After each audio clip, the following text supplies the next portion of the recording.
اپنے بھائی نجاشی کے ملک حبشہ کی طرف روانہ ہو جاؤ۔ اس پہلے قافلے کے اندر 12 فرد تھے اور 4 خواتین تھیں۔ اس پہلے قافلے کو اللہ کے نبی صلی اللہ علیہ وسلم نے جب روانہ فرمایا، آپ نے اپنے داماد عثمان ذی النورین رضی اللہ عنہ کا ان کا امیر بنایا، اور آپ ان کا ہاتھ پکڑ کر اس راستے پر چلے رات کے اندھیرے میں جو سمندر کی طرف جاتا تھا، اور آپ نے فرمایا سنو، ابراہیم اور لوط علیہ الصلوۃ والتسلیم کے بعد دوسری ہجرت جو خالص اللہ کی رضا کے لیے جو خاندان نبوت کر رہا ہے وہی عثمان ابن عفان کا خاندان ہے۔ اور پھر جو یہ حبشہ کی طرف ہجرت کے عظیم سفر پر روانہ ہوئے، وہاں سے سمندر کے قریب پہنچے کہ 2 کشتیاں مل گئیں اور یہ وہاں سے سیدھا حبشہ کے ملک جا پہنچے۔ ادھر مشرکین مکہ بھی جو تھے وہ بڑے سیانے سمجھدار تھے، ایسے نہیں تھے کہ جاہل کمال قسم کے لوگ نہیں تھے۔ جب ہم جاہل کا لفظ استعمال کرتے ہیں عربی زبان کے اندر، میں نے آپ سے پہلے کہا سے مراد یہ نہیں کہ بے وقوف بے عقل بندے، جاہل کا لفظ قرآن نے اسلام کے مقابل لے کر آئے۔ اسلام ہے سلامتی کا راستہ، جاننے کا راستہ، رب کو پہچاننے کا راستہ۔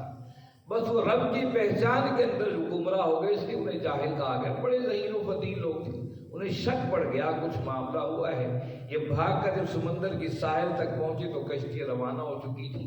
انہوں نے کہا جو چلے گئے جو بچ گئے ان کے اوپر ہم اپنے دیشے تیز کر دیں۔ پھر مکہ کی سرزمین تھی اور جو باقی اہل ایمان تھے وہ تھے، اور یہ کفار کا ظلم تھا۔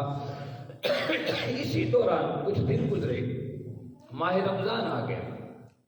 یہ رجب کے بعد صحابہ کو حبشہ کی طرف روانہ کر دینے کے بعد پہلے قافلے کی فوراً رمضان آیا۔ رجب میں روانہ فرمایا، شعبان اور رمضان میں اللہ کے نبی صلی اللہ علیہ وسلم خانہ کعبہ میں تشریف لائے، اور آپ نے اونچی آواز سے سورۃ نجم کی تلاوت شروع کر دی۔ بسم اللہ الرحمن الرحیم، والنجم اذا ہوا ما ضل صاحبکم وما غوا وما ينطق عن الهوى ان هو الا وحی یوحی۔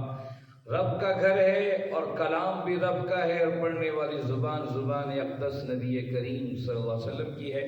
میں کل ہی دیکھ رہا تھا قاریۃ الباسط مرحوم رحمت اللہ علیہ کے حوالے سے، انہیں فوت ہوئے 40-50 سال کا عرصہ گزر گیا، اور لکھنے والے لکھ رہے تھے قاریۃ الباسط کی تلاوت آج بھی سر فہرست پہلے لوگوں کے زمرے میں آتی ہے۔ حالانکہ قاری سدیس ہیں، بڑے بڑے قراء حضرات موجود ہیں، لیکن آج بھی قاریۃ الباسط صاحب تلاوت کے لحاظ سے پہلے اس مقام پر کھڑے ہوئے۔ میں سوچ رہا تھا قاریۃ الباسط جو 1400 سال کے بعد پیدا ہوا ہے، اس کے بارے میں پڑھ رہا تھا، تلاوتوں کو سن کر لوگوں نے اسلام قبول کر لیا ہے۔ یہ تو رب کا گھر ہے، اور رب کے گھر کی قربت کے اندر رب کا کلام پڑھنے والے آقا کریم صلی اللہ علیہ وسلم، کیا زبردست منظر ہو۔ اس منظر کا اندازہ اس بات سے لگائیے جو کافر بیٹھے ہوئے تھے وہ بھی توجہ کے ساتھ وہیں آ کے جڑ گئے۔ یہ پہلا موقع تھا جو قرآن سریعام لوگ سن رہے تھے۔ پہلے تو چھپ چھپا کر سنا، کسی سے سنا، کہیں سے سنا۔ یہ پہلا موقع تھا کہ کفار مکہ جو کعبہ میں بیٹھے تھے سب بغور اس صورت کو سن رہے تھے، یہاں تک کہ جب اس میں سجدے والی آیت آ گئی، اللہ کے نبی صلی اللہ علیہ وسلم نے سجدہ کیا تو سارے کافروں نے بھی سجدہ کر دیا۔ یہ قرآن کی ہیبت اور عظمت ہے، یہ کفار کے دل پر بھی قرآن دستک دیتا ہے۔ آپ لوگ ایسی کھنچ کر نہیں آ جاتے، اس سے میری کوئی تاثیر نہیں ہے، رب کے قرآن کا اثر ہے۔ یہ جہاں پر بھی نکلا ہے، جیسے بھی نکلا ہے، مخالفتوں کے راستے بھی ویسے ہی بنتے چلے گئے ہیں، لیکن لوگوں کے دل بھی اسی طریقے سے قرآن کے ساتھ ابھرتے چلے گئے ہیں۔ یہ قرآن کا سب سے بڑا معجزہ ہے، سے لوگوں کے دلوں کو موہ لیا ہے۔ اب کفار سجدہ کرنے پر سجدہ کر بیٹھے، اور جو کافر اس محفل میں نہیں آئے تھے، اس پروگرام میں شامل نہیں تھے، انہیں پتہ چلا، وہ بھاگ کر آئے، دیکھا سجدے میں پڑے، ان لاتے ماری اٹھایا، وہ کیا کرتے ہو تم؟ اور ہم نے جس کی مخالفت کر رہی تم سجدے میں گر پڑے۔ اب ان کو اب انہیں بڑی خجل شرمندگی کی، وہ بات تو صحیح ہے تمہاری، اور اصل میں لات منات کا تذکرہ اس میں کیا تھا، اس کے ہمارے خداؤں کی تعریف ہم سمجھے ہوئی، اس لیے ہم نے سجدے میں گر کے اپنی اپنے سجدے کو ڈیفینس کے طور پہ بتانے لگے کافروں کو، ہم اس وجہ سے نہیں، اس وجہ سے تھے۔ لیکن ایک بات پتہ چل گئی کہ قرآن کی عظمت کیا ہے، قرآن کی عظمت کیا ہے، لوگوں کو سمجھ میں آ گیا کہ یہ کیسی دل دہلا دینے والی چیز ہے، یہ ہر ایک کے دل کو موہ لینے والی چیز ہے۔ اس کے بعد حالات کچھ زیادہ خراب ہوتے چلے گئے. اب جب سجدے کی خبر حبشہ کے اندر پتہ چلی، وہاں جو اہل ایمان گئے تھے وہ سمجھے کہ لگتا ہے پورا مکہ ہی مسلمان ہو گیا ہے. جب مکہ مسلمان ہو گیا تو ہمیں ہجرت کے لیے کیا ضرورت، چلو واپس چلیں. آدھے سے زیادہ مسلمان وہاں سے واپس مکہ آئے. جب مکہ آئے تو پتہ چلا یہاں تو بات ہی کچھ اور تھی. تو اہل مکہ نے کہا اچھا تم آ گئے ہو، تمہاری بھی خیر نہیں. ان کو بھی پکڑ کر لٹا دیا گیا اور زمین مکہ پھر دوبارہ اہل ایمان کی تکلیفوں آہوں سے گونجنے لگی. یہ اسلام جو آپ اور ہمیں ٹھنڈے پیٹوں مل گیا ہے، کیسی زبردست مسجد و پرسکون جگہ آپ اور ہم آقا کریم صلی اللہ علیہ وسلم کی سیرت کو سن رہے ہیں، کس مشقتوں اور دکھوں اور تکلیفوں کے ساتھ پہنچا ہے. ایک صحابی کی سیرت کو آپ اٹھا کر دیکھ لیجیے، کس طریقے سے اللہ کا پیغام ان لوگوں سننے کے بعد اپنی عملی زندگی کے طور طریقوں کو اسی کے مطابق بدل دیا. اب جب یہ واپس آ گئے حالات زیادہ خراب ہوتے چلے گئے. اللہ کے نبی صلی اللہ علیہ وسلم ابھی اس کے بعد شروع ہوتا ہے نبوت کا چھٹا سال. چھٹا سال جو ہی شروع ہوتا ہے، ابھی بعد مفسر لکھا 5واں سال کا آخر تھا، بعد لکھا چھٹے سال کا شروع تھا. اللہ کے نبی صلی اللہ علیہ وسلم نے پھر دوبارہ صحابہ کو ہجرت کر جانے کا حکم دیا. اسے ہجرت حبشہ ثانی کہا جاتا ہے. دوسری ہجرت حبشہ تھی. اس میں 82 مرد تھے اور 18 خواتین تھیں جو ایمان کی دولت کو سینوں میں لے کر نکلے اور حبشہ کے ملک جا پہنچے. کفار بھی بڑے تیز تھے لیکن اہل ایمان ان سے بھی زیادہ مستعد تھے اور فوراً ان سے بچتے بچاتے سمندروں تک پہنچے اور وہاں سے کشتیوں اور بیڑیوں کے ذریعے جا کر حبشہ کے ملک جا کر آباد ہو گئے. نجاشی کو پتہ تو چلا. نجاشی حبشہ کے حکمران کو نجاشی کہا جاتا تھا. اس طرح آپ کے ملک کا ایک صدر ہے، صدر ایک عہدے کا نام ہے. وہاں پر جو بھی آئے، چاہے قرضاء الحق تھا یا مشرف تھا، آئے زرداری صاحب ہیں، اس طریقے سے کمشنر ہوتا ہے، اس کا بھی ایک عہدہ ہوتا ہے. تو نجاشی عہدہ تھا حبشہ کے اس بادشاہ کا، اور جو اس وقت اس بادشاہ نجاشی کے عہدے پر موجود تھا اس کا نام اصحمہ تھا اور انتہائی نیک صفت اور اچھا انسان تھا. کچھ عرصہ پہلے ہی اس کے چچاؤں نے اس کو اپنے ملک سے نکال دیا تھا. یہ بڑی جدوجہد کے ساتھ پھر دوبارہ اس حبشہ کے اوپر قابض ہو کر وہاں پر اس نے اپنی حکومت کو قائم کیا تھا. یہ تھوڑا ہی عرصہ پہلے یہ واقعہ ہوا تھا. اس کے بعد یہ ہجرتوں کا سفر شروع ہو گیا. نجاشی کو یہ تو پتہ چلا ہم کچھ لوگ میری ریاست و حکومت میں آئے ہیں، لیکن اس سے کوئی توجہ نہیں. لیکن اللہ رب العزت کا ایک نظام ہے، یہ بڑا زبردست نظام ہے. ہمیں بظاہر کچھ اور نظر آ رہا ہوتا، اس کے پیچھے کچھ اور راز چھپے ہوتے. ادھر اہل مکہ نے سوچا کیا کیا جائے. اہل مکہ نے 2 فرد چنے، ایک عمر ابن عاص، ایک عبداللہ بن ربیعہ. ان 2 افراد کو چنا کہ یہ دونوں بڑے ذہین و فطین تھے. عمر ابن عاص کی ذہانت اسلام قبول کر لینے کے بعد بھی اسلام کے اندر مسلم ہے. عبداللہ بن ربیعہ کے جد و جہد اسلام قبول کر لینے کے بعد بھی دنیا کی عظمتوں کو مانتی ہے. اس ابھی تک انہوں نے اسلام قبول نہیں کیا تھا. کفار مکہ نے کہا کہ آپ چرب زبان بھی ہیں، زبان بڑی آپ کی بہترین چلتی ہے، تو اس سفارت کو مکمل کیجیے. جو ہم نے بھاگے ہوئے بھگوڑے انہیں واپس لے کے آئی. عمر بن عاص عبداللہ بن ربیعہ کے ساتھ نجاشی کے پاس پہنچنے سے پہلے جو طریقہ کار ہمیشہ دنیا داروں کا ہوتا ہے کہ پہلے ان کے وزراء کو خرید لیا جائے. بڑے قیمتی لے کر تحفے تحائف لے کر ان کے بڑے بڑے مذہبی پادریوں کے پاس پہنچے، وزیروں کے پاس پہنچے کہ کل ہم نے بادشاہ سے ایک بات کرنی ہے، تم لوگوں نے ہماری حمایت کرنی ہے تاکہ ہمارے بھگوڑے جو یہاں پر آئے ہوئے ہیں انہیں ہم واپس لے جائیں. ان کا تسلی رکھو، ٹینشن نہ لو، جو تم کہو گے ہم تمہاری حمایت کریں گے. اگلے نجاشی بادشاہ کا دربار سجا تو عمر ابن عاص نے کہا کہ میں ایلچی ہوں اور میں مکہ سے آیا ہوں اور آپ کی طرف ہمارے کچھ لوگ بھاگ کر آ گئے ہیں، تو وہ ہمارے حوالے کر دیجیے. کون لوگ آئے ہیں؟ کہا ایسے ایسے. کہا جب تک میں ان سے مل نہیں لوں گا تو میں تمہارے حوالے نہیں کروں گا. یہ بھی بڑی سمجھداری کی بات تھی. اور پھر بلایا گیا صحابہ کرام رضوان اللہ تعالی مجمعین کو. ان میں جعفر طیار رضی اللہ تعالیٰ بھی تھے جو علی بن ابی طالب رضی اللہ تعالیٰ کے بھائی اور حضرت ابو طالب کے بیٹے اور نبی کریم صلی اللہ علیہ وسلم کے چچیرے بھائی تھے. اب صحابہ نے سوچا کہ نجاشی بادشاہ وقت کا بادشاہ بھی ہے، بڑا کروفر ہے، اس سے بات گفتگو کون کرے. کہا جعفر طیار سے کہا کہ چونکہ نسبت بھی اللہ کے نبی صلی اللہ علیہ وسلم کے قریبی ہے اور آپ گفتگو بھی اچھی کر سکتے ہیں تو آپ بات کیجیے. جعفر طیار فرماتے ہیں ہم نے طے کر لیا کہ جو کچھ بھی ہوگا ہم سچ بات کہیں گے، ہم کوئی لیگی لپٹی بات نہیں کریں گے، کوئی بادشاہ کی حمایت یا کسی کی حمایت کی بات نہیں کریں گے. اب یہ صحابہ نے آپس میں طے کر لیا اور جعفر طیار رضی اللہ عنہ بادشاہ کے دربار میں پہنچے. بادشاہ نے پوچھا کہ یہ تم کو جانتے ہو؟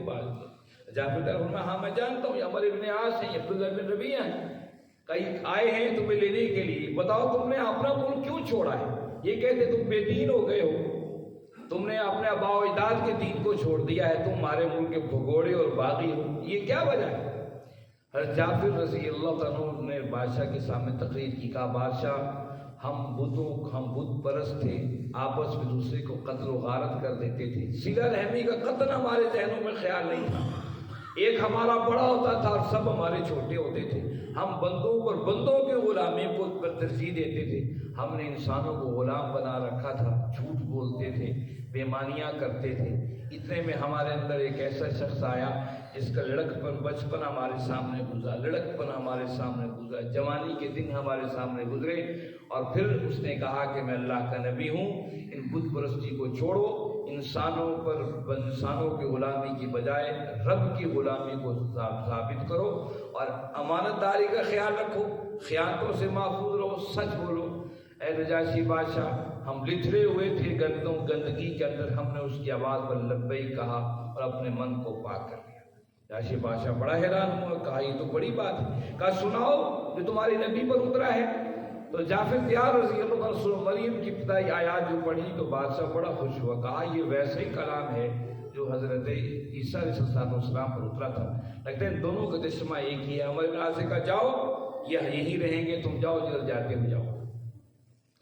عمر بن عاص ایک دفعہ عبداللہ بن ربیعہ واپس آ گئے تو رات گزاری، صبح واپس آنا تھا. عمر بن عاص نے کہا عبداللہ بن ربیعہ صبح میں ایک ایسی بات کہوں گا کہ بادشاہ مجبور ہو جائے گا اسے آپ ملک سے نکالیں.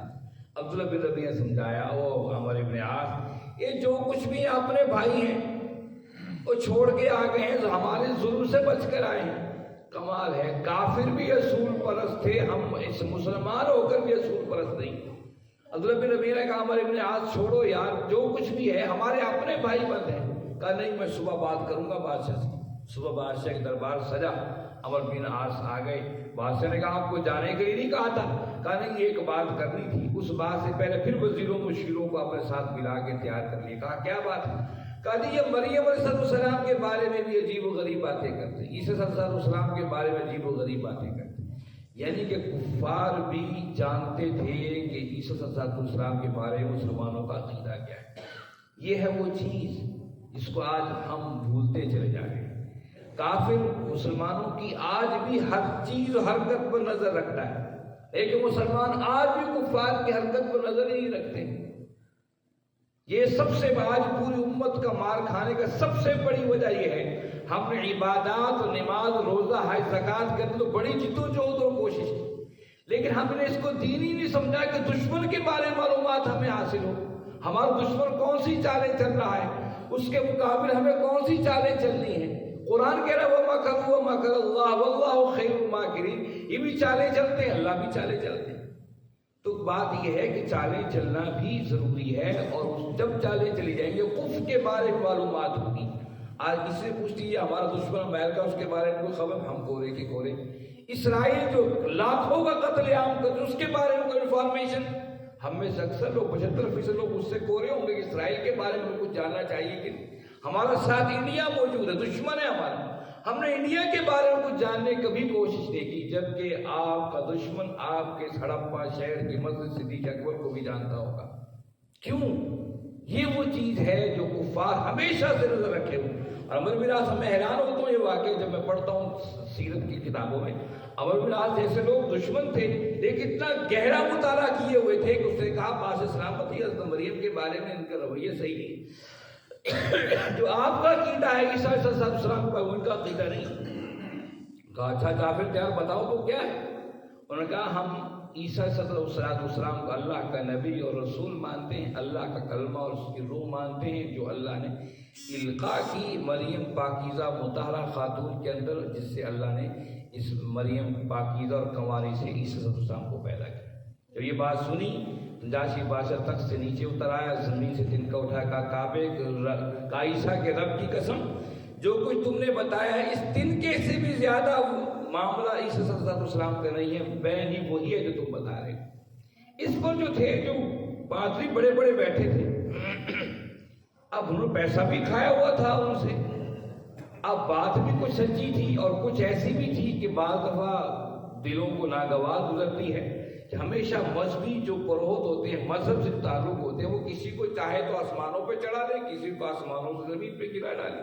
ہمارے ہاں دیکھ لیجیے، بعض لوگ اللہ کے ولیوں کو کہاں سے کہاں پہنچا دیتے ہیں، وہ آسمان سے اٹھا کر زمین پہ دے مارتے۔ ہمارے ہاں تو تصور موجود ہے، اب ان کے ہاں پادریوں کے ہاں بھی تصور کچھ اور تھا عیسیٰ صلی اللہ علیہ وسلم اور مریم صلی اللہ علیہ وسلم کے بارے میں، لیکن بادشاہ کا ادب بھی تھا۔ ان کا بادشاہ نے کہا کہ ہوں کرو یا ہاں کرو، سنو میں تم سے کسی کی رائے لینے کے لیے یہاں پر نہیں بیٹھا ہوں۔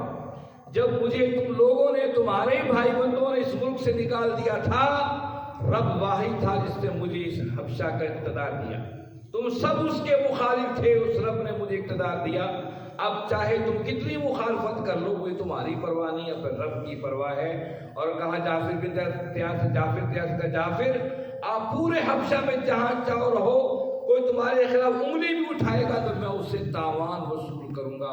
اور کہا ہمارے بنیاد فوراً کے تحت واپس کرو، جیسے آئے ہیں یہ 24 گھنٹوں میں یہاں نظر نہ آئے، واپس اپنے ملک کو نکل جائیں۔ یوں اس حبشہ کے نجاشی بادشاہ اصحمہ نے اسلام کو تقویت دی۔ کیوں نہ اللہ کے نبی صلی اللہ علیہ وسلم اس کا جنازہ مدینہ کی سرزمین پر غائبانہ نہ پڑھتے، اس حد تک اس نے اسلام کو تقویت بخشی۔ اور پھر جب یہ واپس آیا، یہ ناکام ہو کر عمرو بن عاص کا یہ واقعہ، یہ اس سفارت گئی ہوئی تھی، اب انہوں نے واپس آ کر سوچا کہ آ کر مشورہ کیا کہ حالات تو بڑے خراب ہیں، ایسا کیا جائے کہ ابو طالب سے 2 ٹوک بات کی جائے۔ وہاں تو ناکام ہو گئے مکہ کی سرزمین، اب ابو طالب سے ایک بات کی جائے، 2 ٹوک کا فیصلہ کرو یار، یا محمد کریم کا ساتھ چھوڑ دو یا پھر جو ہے تم بھی ان کے ساتھ مل جاؤ تو ہم تم سے بھی لڑیں۔ ابو جہل سب کو تیار کر کے، یخنس ابن شریح، ولید ابن مغیرہ، بڑے بڑے سارے آ گئے حضرت ابو طالب کے پاس۔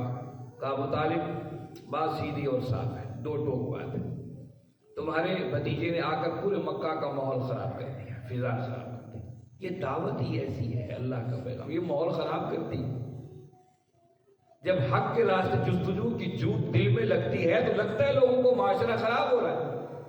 حق کی آواز کو جب لوگ اجتماعیت کے اندر اکٹھے ہوتے ہیں، لوگوں کو لگتا ہے یار یہ تو عجیب قسم کے لوگ ہیں، ان کا یہ معاشرہ خراب ہو رہا ہے۔ ابو طالب سیدھی بات ہے، محمد کو ہمارے والے کر دو صلی اللہ علیہ وسلم، یا تم سے جو 2 ٹوک بات کرتے ہیں، نہیں تو اس کا حل نہیں۔ اتنی زیادہ باتیں کی ابو طالب کو کہ ابو طالب مجبور ہو گئے محمد کریم صلی اللہ علیہ وسلم اس اجلاس میں بلانے کے۔ اب بھتیجے کو بلاؤ، محمد صلی اللہ علیہ وسلم تشریف لے، کہا میرے بھتیجے یہ تمہارے ہی اپنے ہیں جو آئے ہیں میرے پاس۔ آج تک حضرت ابو طالب کے پاس جتنی بھی سفارتیں آئی تھیں، اللہ حضرت ابو طالب نے کبھی محمد کریم صلی اللہ علیہ وسلم کو بلایا نہیں تھا۔ اب جب ابو طالب نے بلایا تو اللہ کے نبی صلی اللہ علیہ وسلم محسوس کیا کہ لگتا ہے چچا بھی متزلزل ہو رہے ہیں۔ کمال تصور بھی کیا۔ میں کہتا ہوں اگر ہم اللہ کے نبی صلی اللہ علیہ وسلم ایک انسان کی حیثیت سے دیکھیں، تصور کیجیے کہ سارے تو پہلے ٹوٹے ہوئے ہیں، اور اب چچا ابو طالب نے بھی دربار کے اندر بلا لیا ہے اور 2 ٹوک فیصلہ چاہتے ہیں، بھتیجے بتاؤ میں کیا کروں۔ اللہ کے نبی صلی اللہ علیہ وسلم سمجھ چکے ہیں کہ اب چچا طالب بھی اپنی جگہ سے متزلزل ہو رہے ہیں۔ اب چاہیے تو یہ تھا کہ ایک عام انسان کہے یار بات تو صحیح ہے، چلو کچھ لے دے، کچھ نرمی کا رویہ، قربان جائیے نبی کریم صلی اللہ علیہ وسلم اس وقت تاریخی الفاظ کہے جو عام میں سب کو یاد ہوں گے، اور بچپن میں وہ الفاظ ہماری 3ری 4تھی کتابوں کے اندر بھی موجود تھے، لیکن چونکہ ہم ان کے پیروکار بنتے چلے جا رہے ہیں جنہوں نے ہماری تعلیم کو بھی تباہ کر کے رکھ دیا، اب وہ اسباق ہماری کتابوں میں نہیں ہے۔ اللہ کے نبی صلی اللہ علیہ وسلم دونوں اپنے ہاتھ پھیلا فرمایا چچا یہ سارے لوگ جو آپ کے گرد بیٹھے ہوئے ہیں، آسمان سے سورج کو توڑ کر لا کر میرے دائیں ہاتھ میں رکھ دیں اور چاند کو لا کر میرے بائیں ہاتھ میں رکھ دیں، جو کہ ناممکن ہے، اور یہ کر لیں ایسا، کعبے کے رب کی قسم میں تب بھی اس دعوت کو چھوڑوں گا نہیں، اس پیغام کو میں نہیں چھوڑوں گا۔ اور تو طالب اٹھ کھڑے ہوئے کہا میرے بھتیجے تم جو چاہتے ہو کر دو، جب تک میں زندہ ہوں تمہیں کوئی انگلی اٹھا کر نہیں دیکھے گا۔ کوئی آنکھ اٹھا کر مجھ سے لڑنا چاہتے لڑ پڑے، میں تنہا تمہارا تحفظ کروں گا۔